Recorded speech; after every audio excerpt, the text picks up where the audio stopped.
साल 1576। जगह है राजस्थान, अरावली की पहाड़ियां। देखिए, ये सिर्फ दो सेनाओं का टकराव नहीं था। स्रोत बताता है कि ये वीरता की, स्वाभिमान की और हाँ, अपनी आज़ादी बचाने के एक असाधारण संघर्ष की कहानी थी। और इस कहानी के नायक हैं महाराणा प्रताप। जन्म 1540 का। कहते हैं बचपन से ही उनमें वो वीरता, न्यायप्रियता, अपनी मिट्टी से लगाव, ये सब गुण थे। और ये वो समय था जब दिल्ली में अकबर का साम्राज्य तेजी से फैल रहा था। कई बड़े राजपूत रजवाड़ों में भी आप कह सकते हैं राजनीतिक हालात देखकर या दबाव में अकबर की अधीनता मान ली थी। पर प्रताप, उन्होंने मेवाड़ की स्वतंत्रता को सबसे ऊपर रखा। अकबर ने भी, जैसा स्रोत बताता है, काफी कोशिशें की प्रताप को अपने साथ लाने के लिए। कूटनीतिक प्रयास हुए। जी बिल्कुल। दूत भेजे गए, एक के बाद एक। जलाल खां कोरची, फिर आमेर के कुंवर मान सिंह खुद गए। हाँ, मान सिंह का जाना तो बहुत महत्वपूर्ण था। फिर उनके पिता राजा भगवंत दास, राजा टोडरमल, सब बड़े नाम थे। बिल्कुल। समझाया गया होगा, लालच दिया गया होगा। हाँ, संधि के प्रस्ताव भी थे। सम्मानजनक पद का वादा भी। लेकिन महाराणा प्रताप का जवाब हर बार वही रहा, दृढ़। एकदम। उनका वो एक कथन है जो स्रोत में भी आता है, मेवाड़ की मिट्टी पर मेरा स्वाभिमान ही मेरी ताकत है, मैं नहीं झुकूंगा। ये सिर्फ शब्द नहीं थे। नहीं, ये एक संकल्प था जिसने आने वाले संघर्ष की, कह सकते हैं, नींव रखी। सही कहा। और जरा सोचिए, ये संकल्प किन हालात में लिया गया, सैन्य शक्ति का अंतर कितना बड़ा था। बहुत ज्यादा। स्रोत के हिसाब से प्रताप की सेना में मुख्य रूप से भील धनुर्धर भी थे।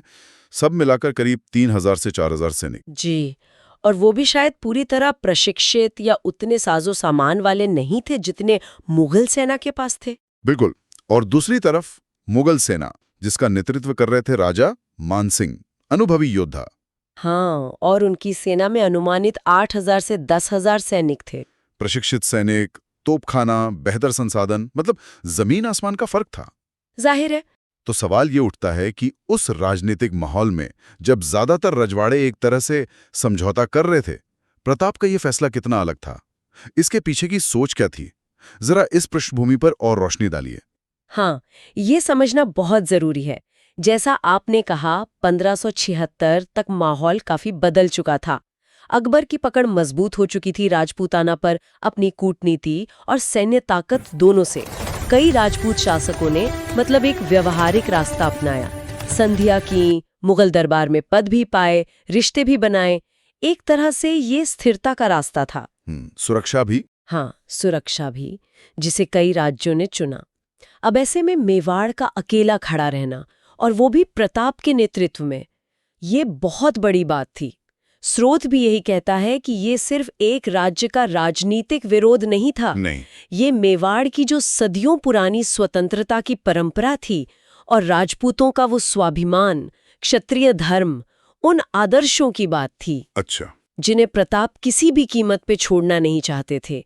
उनका ये रुख सिर्फ जमीन मचाने की लड़ाई नहीं थी। तो फिर क्या था? ये उस सिद्धांत की लड़ाई थी कि क्या एक इतने बड़े साम्राज्य के सामने अपनी पहचान, अपनी आजादी, अपने मूल्य, क्या ये सब बचाए जा सकते हैं? जब बाकी सब समझौते कर रहे थे, तब प्रताप का ये कहना कि मैं नहीं झुकूंगा, ये उन्हें उस समय के समीकरणों से बिल्कुल अलग कर देता था। स्रोत हमें यही इशारा देता है कि ये फैसला सिर्फ राजनीतिक या सैन्य नहीं था, ये गहरा था, नैतिक था, भावनात्मक था, और इसका असर पीढ़ियों तक रहना था। इसने मेवाड़ को प्रतिरोध का एक सिंबल बना दिया। हाँ, और ये बात साफ झलकती है कि प्रताप के लिए ये व्यक्तिगत सम्मान से ज्यादा शायद मेवाड़ की आन बान और शान का सवाल था। बिल्कुल। तो चलिए अब आते हैं उस खास दिन पर, 18 जून 1576, सुबह का वक्त। हल्दी घाटी की वो संकरी घाटी। कहते हैं मिट्टी का रंग हल्दी जैसा पीला है वहां। जी। उस दिन क्या हुआ, स्रोत हमें क्या बताता है? हाँ, तो कल्पना कीजिए उस सुबह की। अरावली की पहाड़ियां हैं और उनके बीच वो तंग घाटी। एक तरफ महाराणा प्रताप की सेना, संख्या में कम, पर जुनून था अपनी धरती के लिए, अपने राजा के लिए लड़ने का। और सिर्फ राजपूत योद्धा ही नहीं थे। नहीं, भील धनुर्धर भी थे, जिनका नेतृत्व राणा पूंजा कर रहे थे। पहाड़ी लड़ाई में माहिर थे वो लोग। जी। और दूसरी तरफ राजा मानसिंह के नेतृत्व में वो विशाल मुगल सेना, सुसज्जित, राजपूत, तुर्क, अफगान, सब तरह के सैनिक। स्रोत उस तनाव का जिक्र करता है। हवा में वो नगाड़ों और शंखों की आवाजें, घोड़ों की हिनहिनाहट, हथियारों की चमक, माहौल बिल्कुल युद्ध का था। और महाराणा प्रताप, स्रोत उन्हें एक प्रेरणा देने वाले सेनापति की तरह दिखाता है। हाँ, वो अपने नीले घोड़े चेतक पर सवार थे, कवच पहने हुए, हाथ में भाला, और खुद सेना के अगले दस्ते का नेतृत्व कर रहे थे। कहते हैं उनका हमला इतना अचानक और जोरदार था कि शुरुआत में मुगल सेना के पैर उखड़ गए थे। जी, ऐसा वर्णन मिलता है। उनके साथ हकीम खान सूर जैसे पठान योद्धा भी थे, झालामान जैसे सरदार भी।